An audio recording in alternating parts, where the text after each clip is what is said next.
आज का वचन, पहला पाठ होशेया नबी का ग्रंथ, अध्याय 2 पद संख्या 14 से 16, 19 से 20। मैं उसे लुभाकर मरुभूमि ले चलूंगा और उसे सांत्वना दूंगा।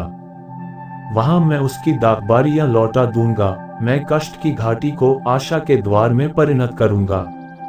वहां वह मुझे स्वीकार करेगी, जैसा कि उसने अपनी जवानी के दिनों में किया था, उस समय जब वह मिस्र से निकली थी। प्रभु की यह वाणी है, उस समय तुम मुझे अपना पति कहकर पुकारोगी।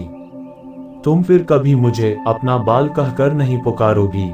मैं सदा के लिए तुम्हें अपनाऊंगा। मैं तुम्हें धर्म और विधि के अनुसार कोमलता और प्यार से अपनाऊंगा। मैं सच्ची निष्ठा से तुम्हें अपनाऊंगा और तुम प्रभु को जान जाओगी। यह प्रभु की वाणी है। सुसमाचार संत मत्ती अध्याय 9 पद संख्या 18 से 26। ईसा उनसे ये बातें कह ही रहे थे कि एक अधिकारी आया। उसने ये कहते हुए उन्हें दंडवत किया, मेरी बेटी अभी अभी मर गई है। आइए उस पर हाथ रखिए और वह जी जाएगी। ईसा उठकर अपने शिष्यों के साथ उसके पीछे हो लिए। उस समय एक स्त्री ने, जो 12 बरस से रक्तस्राव से पीड़ित थी, पीछे से आकर ईसा के कपड़े का पल्ला छू लिया, क्योंकि वह मन ही मन कहती थी, यदि मैं उनका कपड़ा भर छूने पाऊं तो चंगी हो जाऊंगी। ईसा ने मुड़कर उसे देख लिया और कहा, बेटी, धारस रखो, तुम्हारे विश्वास ने तुम्हें चंगा कर दिया है। और वह स्त्री उसी क्षण चंगी हो गई। ईसा ने अधिकारी के घर पहुंचकर बांसुरी बजाने वालों को और लोगों को रोते पीटते देखा और कहा, हट जाओ, लड़की नहीं मरी है, सो रही है। इस पर वे उनकी हंसी उड़ाते रहे। भीड़ बाहर कर दी गई। तब ईसा ने भीतर जाकर लड़की का हाथ पकड़ा और वह उठ खड़ी हुई। इस बात की चर्चा उस इलाके के कोने कोने में फैल गई। यह प्रभु का पवित्र सुसमाचार है। आमीन। आज का चिंतन, हमारी पारिवारिक समस्याएं कभी कभी दिल दहला देने वाली होती है, पर ये समस्याएं हमारे व्यक्तिगत विकास में काफी सहायक सिद्ध होती है।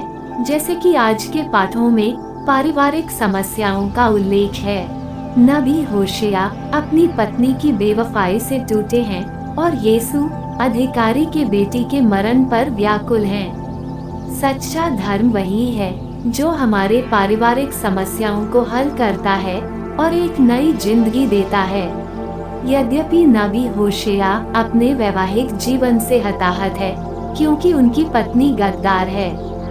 उसे तो ये भी पता नहीं है कि उसके पुत्र अपने भी हैं या नहीं, पर नबी होशेया इन परेशानियों से ऊपर उठकर उसे क्षमा कर ईश्वर की दया को पापियों के लिए प्रतिबिंबित करता है।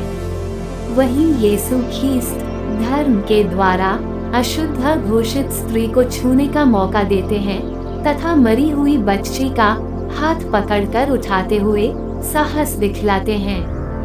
इस तरह जो ये प्रदर्शित करता है कि उनमें आध्यात्मिकता, स्वतंत्रता, असीम दया और दूसरों की सहायता करने की चाह प्रबल रही होगी।